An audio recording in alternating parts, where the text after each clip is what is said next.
Здравейте! В днескашното клипче ще разопаковаме блендър Philips HR2100, казано на български. Не само ще го разопаковаме, ами малко по-късно във втората част на клипа ще направим и първото смути.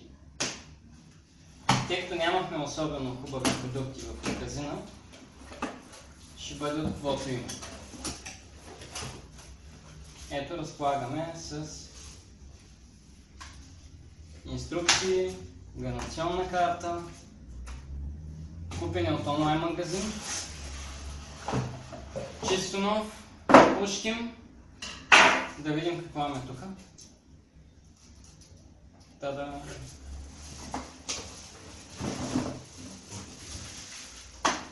Камата за самия блендер. Ето го и ножа. Както виждате, едните ножчета са нагоре, другите са надолу. Това спомага, колкото по-разнообразни форми имат ножчетата и колкото са повече, това спомага за по-лесното блендиране. Също така, широчината на купата оказва сериозно влияние, за да може тези частички, които отиват отгоре, да могат хубаво да се всмучат надолу, да се блендират и те. Така че това, поне на външен вид, предполага едно качествено смути.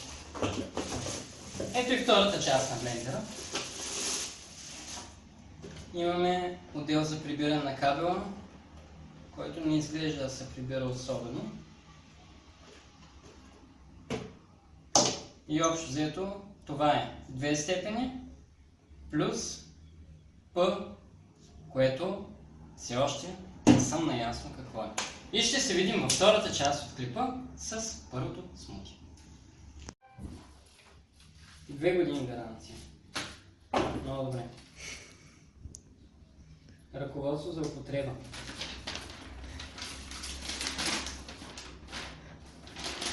Нали не снимаш? Тук нямаше време да нарежа, както е по правилата, в купички, да сложа всичко, да го изсипя пред вас. Си позволих да сложа 2 нектарини, малко кайси и една малка лъжичка мед, защото иначе ни очаква едно много интересно кисело смути. Не, че една лъжичка с нещо ще помогне. Включваме в контакта и да тестваме. Първа скорост. Очевидно нищо не става. Втора.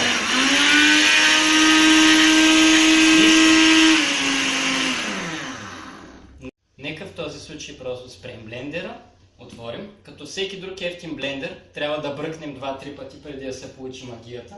Да понатиснем лекичко така плодовете надолу и да му дадем втори шанс. Първа скорост. Нищо. Втора. Нищо. Ще дадем трети шанс.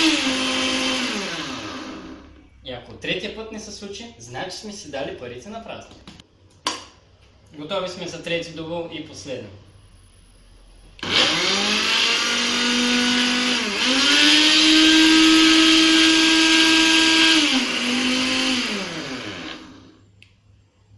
Ако случайно можехме да псуваме в ефир, сега щяхме да теглим една българска. Така, временно ще преустановим клипа, докато не успея да направя пасирането, след което ще го пуснем да ви покажа крайния резултат и да ви кажа колко опита са ми били необходими. След няколко опита реших да сложа малко вода и нещата потръгнаха. Спрях за малко, за да може да видите как продължават. Нека да довършим.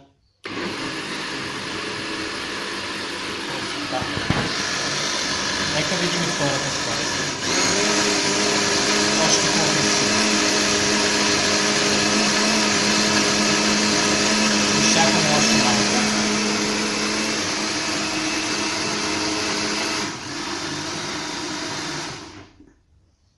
Толкова.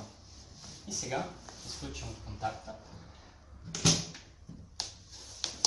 Да видим какво сме направили. Оп. Нищо не е протекло. отключваме каната, има филтър, така че сега сигурно ще има да чакаме да потече сока. Както и предположих. Така че ще махнем капака на каната и ще сипеме директно да видим какво изобщо се е пасирало. Не изглежда особено фино, но не изглежда и твърде зле.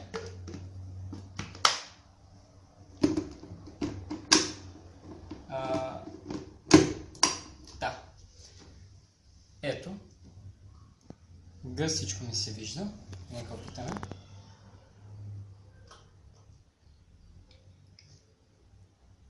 Не чак толкова гъсто, колкото изглежда. Цената беше 60 лева от магазина, от който го купих. Онлайн магазин. За цената си, мисля, че си струва. Но предполагам, че за същото качество може да си вземете и блендер от 35-40 лева. Но все пак има 2 години гаранция за разлика от другите блендери, така че може по всяко време да им кажем, не ми харесва, айде чао. На здраве!